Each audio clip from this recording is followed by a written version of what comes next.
저녁 예배 후 권사의 원래 회 겸 총회가 있습니다. 많이들 참석해 주시고요. 김보배 청년 결혼 예식이 이번 주 토요일 날 있습니다. 교회학교 성탄 후원금, 낮에는 감동이 없었는데 청년들이 뚝딱뚝딱 하니까 벌써 성탄절이 됐네요.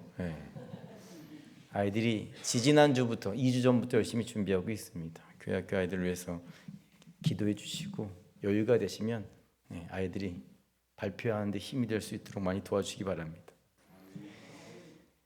오전 예배 때 꼭 광고하라고 했는데 잊어버린 게 있습니다. 밑에 화분, 지난주에 왔던 화분들이 너무 많은데 가져갈 분들은 다 가져가셔도 됩니다.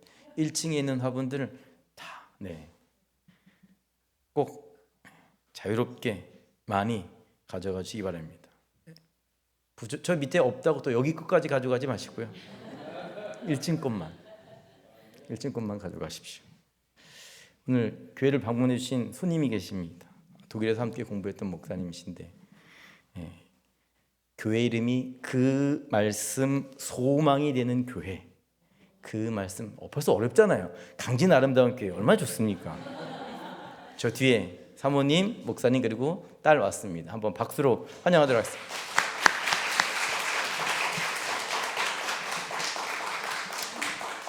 그 말씀 소망이 되는 교회 생각나실 때마다 기도해 주시기 바랍니다.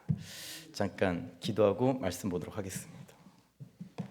하나님, 저녁에도 우리가 함께 모여서 하나님께 예배를 드립니다. 하나님을 기쁘시게 하기 위해서, 하나님께 영광 돌리기 위해서 이 자리에 모였습니다. 우리의 예배가 하나님만 바라보는 시간 되게 도와 주시옵소서. 말씀을 전하고 듣습니다. 하나님의 말씀이 오늘 이 저녁에도 우리 눈에 보여지게 하시고 우리 귀에 들려지게 하시며 전하는 자와 듣는 자가 함께 은혜 받는 시간 될 수 있도록 축복해 주옵소서. 감사드립니다. 예수님의 귀하신 이름으로 기도드렸습니다. 아멘. 출애굽기 두 번째 시간입니다. 지난주에 봤더라면 기억이 났을 텐데 지난주에 봐서 혹시 잃어버리셨을까 봐요.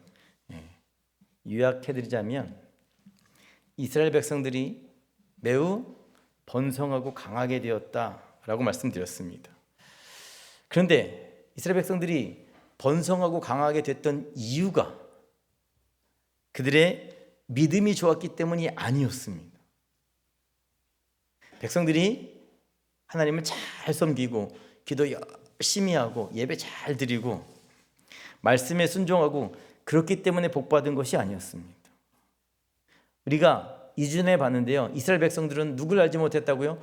요셉을 알지 못했다. 요셉을 알지 못했다라고 하는 것은 하나님을 제대로 믿지 않았다라는 것이고요. 요셉을 알지 못했다라고 하는 것은요, 말씀을 잃어버렸다라는 말씀. 이스라엘 백성들은 애굽 땅에서 말씀을 잃어버리고 하나님 잃어버리고 우상을 섬기면서 살았습니다. 그럼에도 불구하고 그들이 우상을 섬겼음에도 불구하고 하나님이 그들을 번성케 하시고 강하게 하셨던 이유 뭐라고요? 사랑하셨기 때문에. 자기 자녀들을, 자기 백성들을 사랑하셨기 때문에 하나님께서 이스라엘을 강하고 번성케 하신 겁니다. 하나님은 자기 백성들을 사랑하시는 분입니다. 하나님은 자기 백성들을 번성케 하시는 분이십니다. 이스라엘 백성들만 그럴까? 아니죠. 하나님은 아름다운 교회를 사랑하셔서 번성케 하실 줄로 믿습니다. 하나님 우리를 사랑하셔서 우리를 축복해 주실 줄로 믿습니다. 이렇게 이스라엘 백성들이 하나님의 은혜 때문에 번성하고 강해졌습니다. 문제는 어느 땅에서, 약속의 땅에서 번성하고 강해지고 얼마나 좋았겠습니까? 애굽 땅에서 번성하고 강해졌다라는 거죠. 그러다 보니까 이스라엘 백성들이 너무 강해지고 너무 번성하다 보니까 그 애굽을 다스렸던 애굽 왕 바로의 마음 가운데 두려운 마음이 생겼다라는 겁니다. 두려움. 10절에 보니까 애굽 왕 바로가 이스라엘 백성들을 보면서 두려운 마음을 갖게 되었다라는 겁니다. 숫자가 적었을 때는 괜찮았는데 이스라엘 백성들이 점점 많아지고 점점 강해져 가자 바로의 마음에 두려운 마음이 생겼다라는 겁니다. 근데 생각해 보십시오. 적들이 우리 땅에 들어와서 강해지면 제일 좋은 방법이 뭡니까? 쫓아내면 되잖아요. 이스라엘 백성들이 애굽에 와서 남의 땅에 샀는데 이 사람들이 점점 많아지고 강해지면 애굽 왕 바로 입장에서 쫓아내면 되잖아요. 그런데 쫓아내기는 싫은 겁니다. 왜? 이 사람들이 허드렛 일을 다 해주니까, 힘든 일을 다 해주니까, 지저분한 일들을 다 해주니까, 고통스러운 일들을 다 해주니까 바로에겐 두 가지의 마음이 있었는데, 하나는 저들이 너무 번성해지는 게 싫었고요, 또 다른 하나는 저들이 나가는 것도 싫었습니다. 바로에겐 어떤 마음만 있었냐면 요 이스라엘 백성들이 요 상태, 요 약한 상태, 요 숫자 그대로 머물면서 평생 애굽 사람들의 종이 되었으면 좋겠다. 이게 바로의 마음입니다. 이해가 되시겠죠? 나쁜 마음이죠.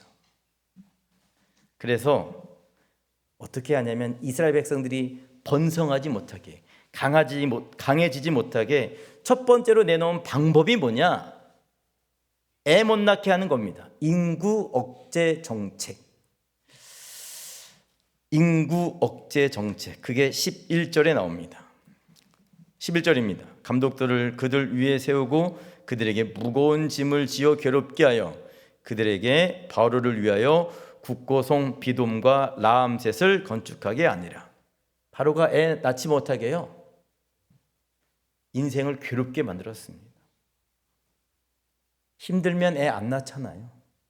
어려우면 애 안 낳잖아요. 이론상으로 맞죠. 이론상.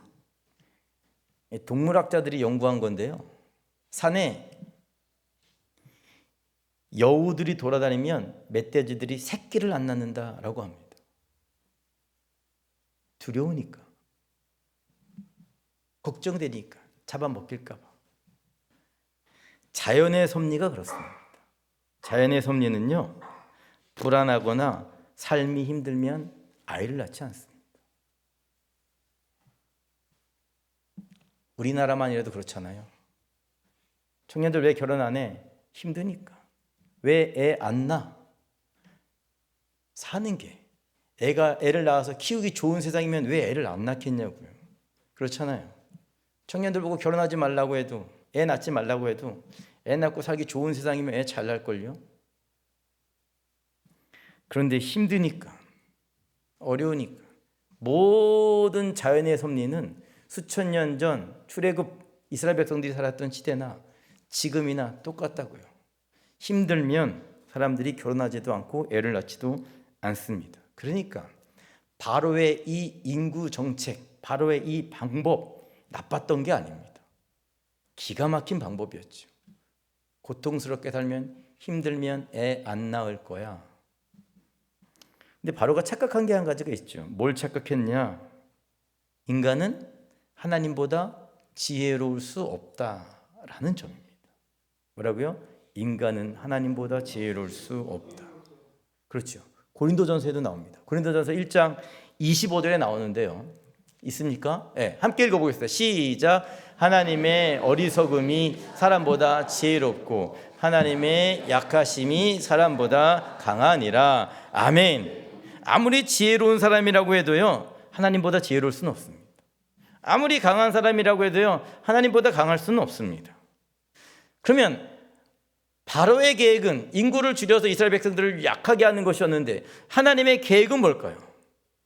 하나님께서요, 수백 년 전에 아브라함에게 약속하신 것이 있습니다. 내 백성 이스라엘을 바다의 모래와 같이, 하늘의 별과 같이 많아지게 하겠다.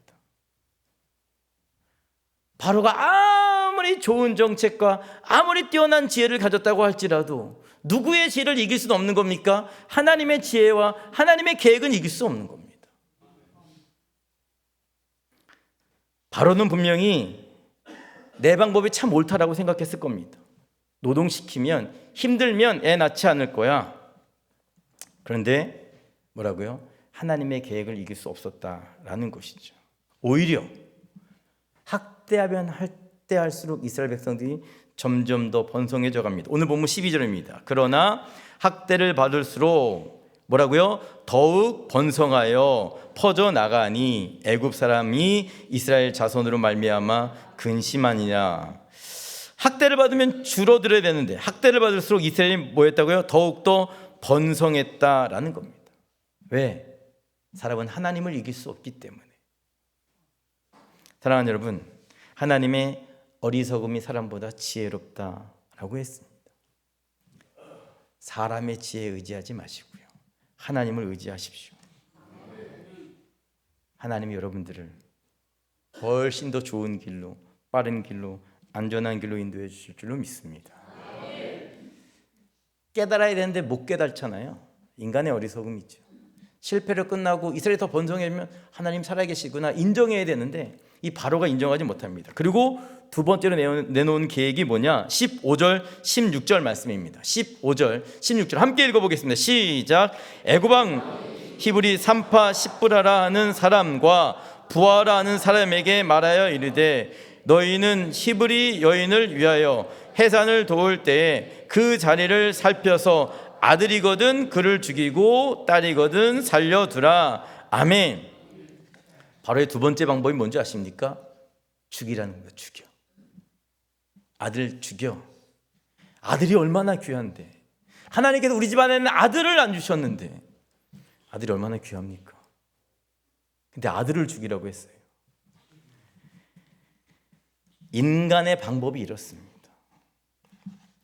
사람의 방법은 뭡니까? 두려운 상대를 죽이는 겁니다. 눌러버리는 겁니다. 남보다 성공하려면 경쟁자를 어떻게 됩니까? 죽여야죠. 눌러버려야죠. 좋은 말로 이기는 거지만 아닙니다. 높은 자리에 가려면 경쟁 상대를 모함을 해서라도 물리쳐야 내가 갈 수 있는 겁니다. 이게 세상의 이치죠. 세상은 나 잘 되려면 남을 죽여야 되는 건데, 하나님의 방법은 죽이는 게 아닙니다. 하나님의 방법은 뭔지 아십니까? 살리는 겁니다. 살리는 거. 그게 어디에 나오냐? 창세기에 나오는데, 창세기에 보면 400년 전, 출애굽기로부터 400년 전에 어느 날 바로 왕이 꿈을 꾸게 됩니다. 어떤 꿈을 꾸게 됐냐? 희한한 꿈을 꾸게 되죠. 너무 이상해가지고요, 애굽 왕 바로가 그 나라에 있는 점술가와 현인들, 꿈을 해석할 수 있는 사람들 다 불러 모았습니다. 놀랍게도 하나도 해석해주는 놈이 없었어요. 이때 감옥에 누가 있었냐? 하나님의 지혜를 가진 요셉이 있었습니다. 요셉이 나와서 그 꿈을 해석해 주잖아요. 너무 신기했던 꿈인데 그걸 해석해 주니까 바로가 그 자리에서 요셉을 총리의 자리로 앉히게 됩니다. 그리고 바로가 꾼 꿈대로, 요셉이 꿈을 해석해 준 대로 7년의 풍년이 있고 그 다음에는 7년의 흉년이 시작이 되게 되죠. 근데 그 흉년 동안에 어떤 일이 있었냐? 창세기 41장 53절서부터 57절 말씀입니다. 좀 길지만 함께 읽어보겠습니다. 시작. 애굽 땅에 7개 풍년이 그치고 요셉의 말과 같이 7해 흉년이 들기 시작하매 각국에는 기근이 있으나 애굽 온 땅에는 먹을 것이 있더니 애굽 온 땅이 굶주림에 백성이 바로에게 부르짖어 양식을 구하는지라. 바로가 애굽 모든 백성에게 이르되 요셉에게 가서 그가 너희에게 이르는 대로 하라 하니라. 온 지면에 기근이 있음에 요셉이 모든 창고를 열고 애굽 백성에게 팔세 애굽 땅에 기근이 심하여 각국 백성도 양식을 사려고 애굽으로 들어와 요셉에 이르렀으니 기근이 온 세상에 심함이었더라. 아멘. 7년 동안의 풍년이 있었습니다. 풍년이 계속 되다 보니까 사람들이 어떤 걸 잃어버렸냐? 흉년이 찾아올 것을 예상하지 못했다고요. 근데 갑자기 흉년이 빡 하고 찾아온 겁니다. 흥청망청 살았는데 흉년이 시작되었습니다. 더욱이 그 흉년에 이제 곧 시작입니다. 사람들이 뭐가 없었다고요? 먹을 것이 없다고. 그런데 애굽에는 누가 있었습니까? 하나님의 지혜를 가졌던 요셉이 있었습니다. 요셉 때문에 애굽 사람들도 굶어 죽지 않게 되었고요. 요셉 때문에 주변 나라도 굶어 죽지 않게 되었고요. 요셉 때문에 심지어 자기 형제들도 굶어 죽지 않게 되었습니다. 하나님의 지혜를 가진 사람이 있으면 그 사람도 살고 주변도 사는 겁니다. 하나님의 지혜가 아닌 인간의 욕심이 있으면 자꾸 죽이려고 하는데, 하나님의 지혜를 가진 그 한 사람 때문에 그도 살고 그 가정도 살고 자녀도 살고 교회도 살고 이 땅도 살게 될 줄로 믿습니다. 하나님의 지혜는 살리는 겁니다. 살리는. 애굽 땅에 애굽 왕이 자신의 계획대로 되지 못하자 어떻게 합니까? 사람들을 죽일라라고 이야기합니다. 남자이면 죽이고 여자이면 살려주라. 근데 산파들이 뭐라고요? 하나님을 두려워해서 아이들을 죽이지 않고 살려두지요. 보십시오. 바로도 두려운 마음을 가졌고요, 산파들도 두려운 마음을 가졌습니다. 17절에 보니까 그러나 산파들이 하나님을 두려워하여 애굽 왕의 명령을 어기고 남자 아이들을 살린지라. 바로도 이스라엘 백성들이 강해지는 것에 두려운 마음을 가졌고 산파들도 두려운 마음을 가졌는데, 바로가 가졌던 두려운 마음은 사람을 죽이는 것이었고 산파들이 가졌던 두려운 마음은 살리는 것이었다라는 겁니다. 산파들은 무엇을 두려워했습니까? 하나님을 두려워했습니다. 하나님을 두려워했기 때문에 사람을 살리는 겁니다. 하나님의 방법은 살리는 겁니다. 그런데 제가 오늘 말씀을 준비하면서 깨달은 것이 있습니다. 오늘 요거 얘기하려고. 오늘 제목이 뭔지 아십니까? 십브라와 부아입니다. 십브라와 부아. 산파들의 이름입니다. 성경이 다른 책과 다른 이유. 성경이 다른 책과 다른 이유가 뭡니까? 성경이 다른 책과 다른 이유는 하나님께서 주목하시는 사람이 다르다라는 겁니다. 세상에 이 책이 세상의 역사책이었다고 한번 생각해 보십시오. 사람들은 누구를 기억할까요? 왕을 기록하겠죠. 왕. 애굽왕이 누구였을까? 당시 애굽왕의 이름을 기록했겠죠. 근데 성경에 보니까 애굽왕의 이름이 없습니다. 누군지 나와 있지도 않아요. 왜? 하나님이 아예 관심조차 없으니까. 하나님은 애굽왕 바로가 누군지 관심이 없다니까요. 하나님의 관심은 어디에 있습니까? 하나님의 관심은 산파들에게 있습니다. 근데 아시잖아요. 산파라고 하는 직업이 뭔지. 지금은 산부인과 의사라고 존경받고 있지만 수천 년의 산파들은요, 존경받는 직업이 아니었어요. 무시당하고 천대당하고. 100년 전에 산파들 이름 기억하는 거 한국의 역사책에 아무리 찾아봐도 산파들의 이름은 없습니다. 왜? 존경받는 직업이 아니었으니까. 그런데 성경은 뭐라고요? 산파들을 기억하고 있다. 심지어 산파들의 이름을 성경책에 적어 놓았습니다. 그 이유는 성경이 쓰여진 목적 때문인데요. 성경은 인간의 성공을 다루는 책이 아닙니다. 성경은 인간의 업적을 다루는 책이 아닙니다. 성경은 하나님의 섭리와 구원의 역사를 다루는 책입니다. 그렇기 때문에 바로의 이름이 아니라 산파들, 아무도 기억하지 않는 그 산파들의 이름이 성경에 기록되어 있는 것입니다. 오늘 하나님의 생명책도 마찬가지라고 생각이 되어집니다. 하나님의 생명책에 기록된 이름은 누가 성공했느냐, 누가 얼마나 많은 업적을 이루었느냐, 저만 해요. 하나님의 생명책에 기록될 이름은 누가 주님을 위해서 살았는가, 누가 교회를 위해서 헌신했는가, 누가 하나님의 일꾼으로 살았는가, 그게 기록되어 있지 않겠습니까?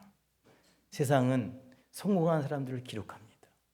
그 앞에다가 역사책에다가 누구라고 기록하지만 하나님은 다릅니다.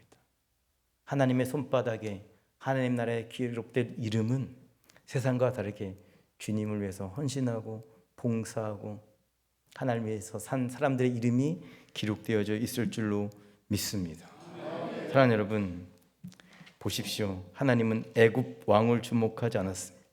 우리의 시각, 관점 달라져야 되지 않겠습니까? 하나님의 생명책에 기록될 만한 일들을 지금부터 해나가야 되지 않겠습니까?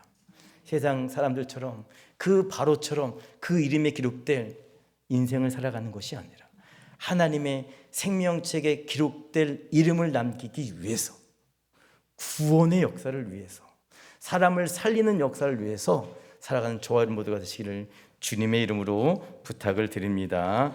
이 시간 함께 찬양하면서 기도했으면 좋겠습니다. 찬송가 382장입니다.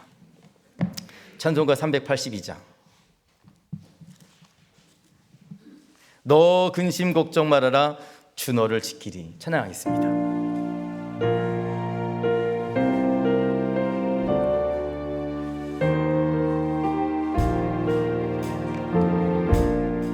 너 근심 걱정 말아라, 너 근심 걱정 마라, 주 너를 지키리, 주 너를 지키. 주 날개 밑에 거라, 주 날개 밑에 거라, 주 너를 지키리, 주 너를 지키리, 주 너를 아멘. 아무 때나 어디서나, 아무 때나 어디 주 너를 지키리, 주 너를 지키리, 늘 지켜주시리. 어려워 낙심될 때, 낙심돼 주 너를 지키리, 주 너를 지키.